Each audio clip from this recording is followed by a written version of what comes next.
The Alouettes left on a sunless day. Out of the north, deep waves rolled down upon the island. They broke against the rocks and roared into the caves, sending up white sprays of water. Before night, a storm would certainly strike. Not long after dawn, the Alouettes took down their skin tents and carried them to the beach. Captain Orlov had not paid my father for the otter he had killed, so when the news came that the hunters had packed their tents, all of our tribe left the village and hurried toward Coral Cove. The men with their weapons went first and the women followed. The men took the trail that led to the beach, but the women hid themselves among the brush on the cliff. Ulape and I went together far out on the ledge where I had hidden before when the hunters first came.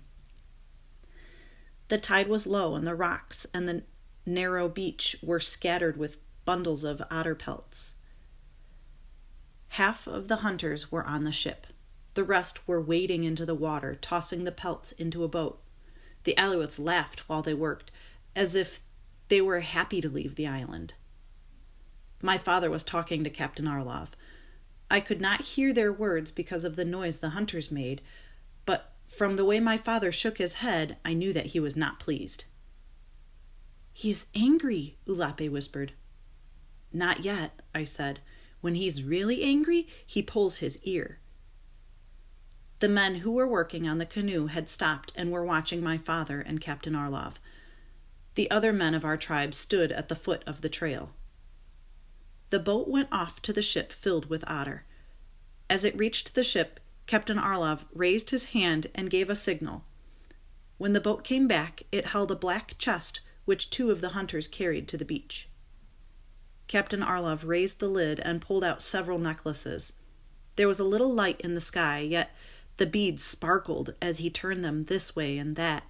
Beside me, Ulape drew in her breath in excitement, and I could hear cries of delight from the women hidden in the brush. But the cries suddenly ceased as my father shook his head and turned his back on the chest. The Alouettes stood silent. Our men left their places at the foot of the trail and moved forward a few steps and waited, watching my father. "1 string of beads for 1 otter pelt is not our bargain," my father said.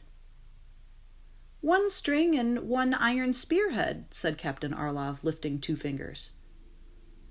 "The chest does not hold that much," my father answered. "There are more chests on the ship," said the Russian.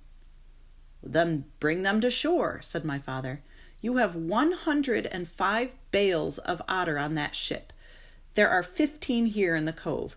You will need 3 more chests of this size." Captain Orlov said something to his Alouettes that I could not understand, but its meaning was soon clear. There were many hunters in the cove, and as soon as he spoke, they began to carry the otter pelts to the boat. Beside me, Ulape was scarcely breathing. "Do you think that he will give us the other chests?" she whispered. "I do not trust him." "When he gets the pelts to the ship, he may leave." "It is possible." The hunters had to pass my father to reach the boat, and when the first one approached him, he stepped in his path. "The rest of the pelts must stay here," he said, facing Captain Orlov, "until the chests are brought." The Russian drew himself up stiffly and pointed to the clouds that were blowing in toward the island. "I load the ship before the storm arrives," he said. "Give us the other chests, then I will help you with our canoes," my father replied. Captain Orlov was silent. His gaze moved slowly around the cove. He looked at our men standing on the ledge of a rock a dozen paces away.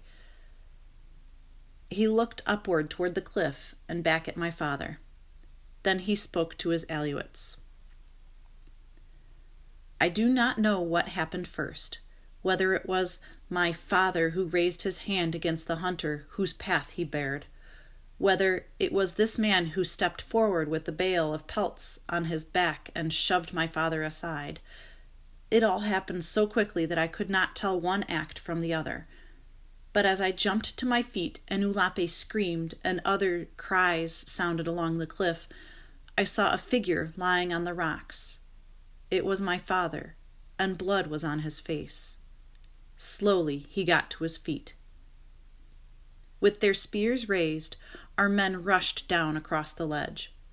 A puff of white smoke came from the deck of the ship. A loud noise echoed against the cliff. 5 of our warriors fell and lay quiet. Ulape screamed again and flung a rock into the cove. It fell harmlessly beside Captain Orlov. Rocks showered into the cove from many places along the cliff, striking several of the hunters. Then our warriors rushed in upon them, and it was hard to tell one from the other. Ulape and I stood on the cliff and watched helplessly, afraid to use the rocks we held lest we injured our own men. The Alouettes had dropped the bales of otter. They drew knives from their belts, and as our warriors rushed upon them, the 2 lines surged back and forth along the beach. Men fell to the sand and rose to fight again. Others fell and did not get up. My father was one of these. For a long time it seemed that we would win the battle, but Captain Orlov, who had rowed off to the ship when the battle started, returned with more of his Alouettes. Our warriors were forced backward to the cliffs. There were few of them left, yet they fought at the foot of the trail and would not retreat. The wind began to blow. Suddenly Captain Orlov and his Alouettes turned and ran to the boat. Our men did not pursue them. The hunters reached the ship, the red sails went up, and the ship moved slowly between the 2 rocks that guard the cove. Once more, before it disappeared, a white puff of smoke rose from the deck. As Ulape and I ran along the cliff, a whirring sound like a great bird in flight passed above our heads. The storm struck as we ran, driving rain into our faces. Then other women were running beside us, and their cries were louder than the wind. At the bottom of the trail, we came upon our warriors. Many had fought on the beach. Few had left it, and of these, all were wounded. My father lay on the beach, and the waves were already washing over him. Looking at his body, I knew he should not have told Captain Orlov his secret name.